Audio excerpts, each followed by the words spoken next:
Est-ce que ça t'est arrivé d'être découragé parce que tu n'avais pas assez de résultats dans les entraînements physiques que tu faisais? C'est fort possible. Il y a beaucoup de gens qui m'appellent, qui me disent ça. Nathalie, je bouge, je mange bien et il n'y a rien qui se passe. Bien, premièrement, c'est certain que si tu ne fais pas attention à ce que tu mets dans ton assiette, tu n'auras pas les mêmes résultats, mais ça, c'est le sujet d'une autre capsule. Aujourd'hui, ce que je voulais te partager, c'est 6 erreurs que tu fais dans tes entraînements qui t'empêchent d'avoir les résultats voulus et d'être vraiment au sommet de ta forme. Je suis Nathalie Rousseau, experte transformation santé, et ma mission depuis 30 ans, c'est de vous aider à être au sommet de votre forme, vraiment dans le plaisir. Et l'erreur numéro 1, c'est la fréquence d'exercice, c'est qu'on ne bouge pas assez souvent. C'est super si tu t'es inscrit à un cours de yoga, si tu t'es inscrit par exemple avec moi, là je donne des cours moi aussi de marche nordique ou quelque chose comme ça, mais si ça se passe rien qu'une fois semaine, 2 fois semaine à la limite, c'est pas vraiment ce qu'on veut. Ce qu'on veut, c'est bouger vraiment à tous les jours. Les nouvelles recommandations en activité physique depuis octobre 2020, c'est ce qu'on mentionne, moins de temps assis, plus de temps à bouger. Donc, si toi, tu dis, ben moi, je fais mon exercice de la semaine quand je vais en vélo 2h30 le samedi, puis après ça, je peux être sédentaire parce que j'ai fait mes heures d'entraînement, c'est pas vraiment comme ça que ça marche. C'est certain que c'est bon, mais c'est pas comme ça que ça marche, c'est pas comme ça que tu deviens bon. On vient bon en pratiquant. Si tu as déjà essayé d'apprendre la guitare, c'est pas en jouant une fois par mois que tu viens qu'à savoir jouer. Même chose en anglais, c'est avec la pratique qu'on devient bon. Donc vraiment la fréquence d'exercice, et c'est ce qui fait en sorte que les gens n'ont pas de résultats. Souvent, on se fait faire des programmes même par des kinésiologues ou des gens dans des gyms, puis ça dure toujours 1 heure. Puis là, il faut se rendre à cet endroit-là, il faut changer, puis ça fait que ça nous demande beaucoup de temps d'investi. Alors, on peut avoir des entraînements des fois plus courts qui peuvent donner des bons résultats et justement que ça nous permet de bouger plus souvent. Donc, ça m'amène à mon point 2. Souvent, on fait des entraînements qui sont trop longs. Je parlais avec une de mes clientes, Charlotte, qui disait, Nathalie, moi, avant, je m'étais fait faire un programme d'exercice. Je faisais ça 1 fois semaine et j'étais exténuée pour le restant de la journée. Elle dit, ce que j'aime avec tes entraînements, c'est court, c'est efficace, je me sens réénergisée à la fin. C'est ça qu'on veut. On bouge pourquoi? On bouge pour se réénergiser. Et c'est beaucoup la mode dans les dernières années, je te dirais même 5-10 ans, ou aussi parce que c'est notre fête de 40 ans, de 50 ans, on veut se donner un challenge de courir un 10 km ou d'aller faire un demi-marathon ou un marathon.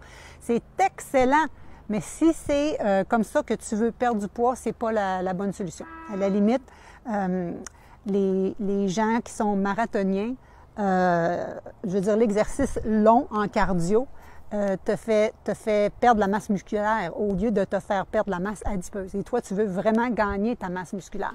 Donc, l'erreur numéro 2, vraiment, c'est des entraînements trop longs. L'erreur numéro 3, c'est que tu fais justement juste du cardio.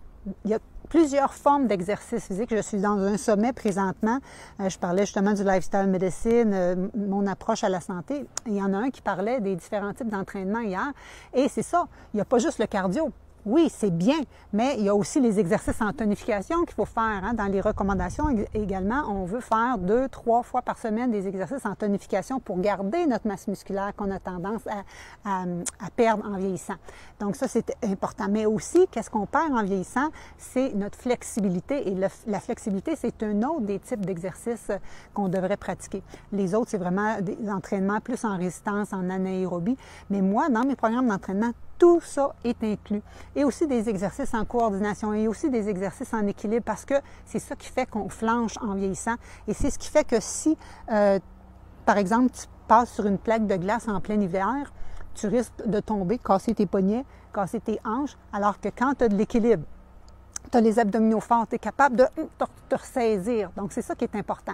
Et chacun de ces types d'entraînement-là amène des améliorations au niveau de tes paramètres biochimiques dans ton corps. Donc, ta glycémie, ta tension artérielle, ta assimilation des glucides. Tous tes exercices-là sont importants, même les exercices d'étirement, et ça fait tellement du bien.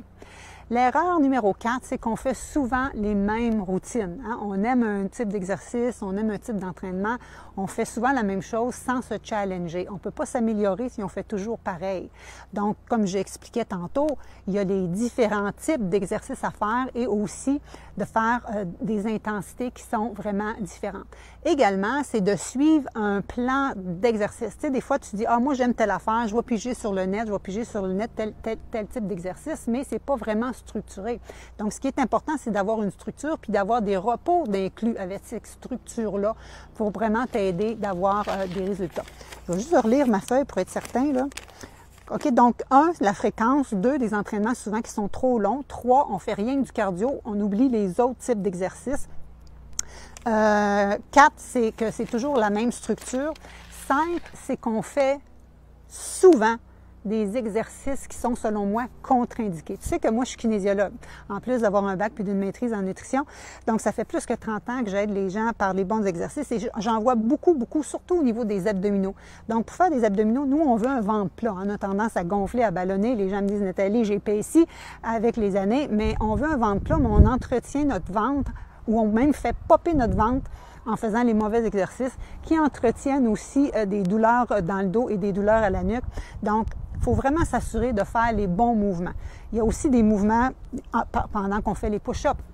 Des fois, les gens ils ont les épaules trop levées, ça vient qu'à créer des tensions au niveau de la nuque. Des gens qui viennent avoir des problèmes au niveau du dos quand ils essaient de faire des exercices, justement, à la planche ou ces choses-là. Donc, vraiment, il faut s'assurer de faire les bons mouvements pour avoir de bons résultats. Et mon numéro 6, qu'est-ce que je te dirais? C'est qu'il faut aussi travailler notre cerveau, pas rien qu'entraîner notre corps pour avoir des résultats durables. Et moi, dans mes programmes d'exercice, je travaille aussi ça. Dans chacun de mes programmes d'entraînement, dans mon programme FIT qui va débuter dans les prochains jours, j'ai un mantra d'associer à chacun des circuits d'exercice pour vraiment aller faire changer, oui, au niveau musculaire, mais au niveau aussi de tes neurones, de tes pensées, de tes croyances. Si toi, dans ta tête, que tu te dis, j'ai rien que des petits bras de poulet, je suis pas fort, je suis pas capable de faire des push-ups, bien, c'est ça que tu te répètes et c'est ça ta réalité et ça va être difficile de t'améliorer. Mais il y a des filles qui sont pas capables de faire des push-ups. Ils ont de la misère à en faire 1, 2, puis à la fin de 30 jours, ils sont capables d'en faire 30, 35. Il y a des gens qui sont pas capables de faire la planche plus que 15 secondes, puis ils font 1 minute à la fin de 30 jours. Donc, tout le monde peut s'améliorer. Et il y en a pour tous les niveaux. Et c'est ce que je t'offre. Donc, de pallier à ces 6 erreurs d'entraînement-là, qui sont de ne pas bouger assez régulièrement, d'avoir des entraînements trop longs, de faire juste du cardio, de faire la même routine, d'avoir des exercices qui ne sont pas les meilleurs. Moi, je travaille avec des entraînements fonctionnels, donc c'est des entraînements courts et efficaces avec des exercices que tu fais au quotidien vraiment pour t'aider dans ta réalité du quotidien et de vieillir en forme et en santé et rester autonome. Et le 5e, c'était justement les mauvais entraînements et le 6e, c'était de travailler ton mindset. On combine ça avec un 30 jours d'exercice et la fréquence, on va l'avoir parce qu'on bouge à tous les jours. Tous les jours, un 15-20 minutes. C'est des entraînements autant aérobiques, autant HIIT training, autant yoga, pilates. Tout est intégré pour t'assurer que tu aies des résultats dans le plaisir et que tu fasses comme Charlotte. Je peux te partager son témoignage, je le relisais encore ce matin. C'est une femme qui était venue me voir parce qu'elle dit j'ai eu des moments où j'étais plus capable de marcher, même si c'était difficile. J'avais de la misère à monter les marches. Je n'étais pas capable de me mettre à genoux au sol pour jouer avec mes petits-enfants. J'avais des douleurs reliées à l'arthrite. Avait du poids à perdre, avait ses symptômes de ménopause. Tout est parti. Elle était rendue avec un 28-30 livres d'éliminés. Pas en 30 jours. Elle a fait comme le 30 jours 3 fois en ligne. Mais je veux dire, vraiment, en dedans de 30 jours, elle avait eu ces résultats-là. Elle me dit, Nathalie, je sens que j'ai rajeuni de 10 ans. Ça dit tout. Je pense que ça dit tout. Donc, si tu veux être comme Charlotte et avoir des beaux résultats dans le plaisir, sans te priver, parce qu'elle a dit qu'elle avait continué à manger son chocolat tous les jours. Donc, vraiment, et dans l'imperfection, elle avait eu un problème de genou pendant le 30 jours. Donc, comme elle dit, mes capsules Mindset arrivaient juste à point pour t'aider à garder la motivation, à croire en toi et on a un groupe de support pour t'aider à tout faire ça ensemble. Donc, je t'invite, la prochaine cohorte commence maintenant.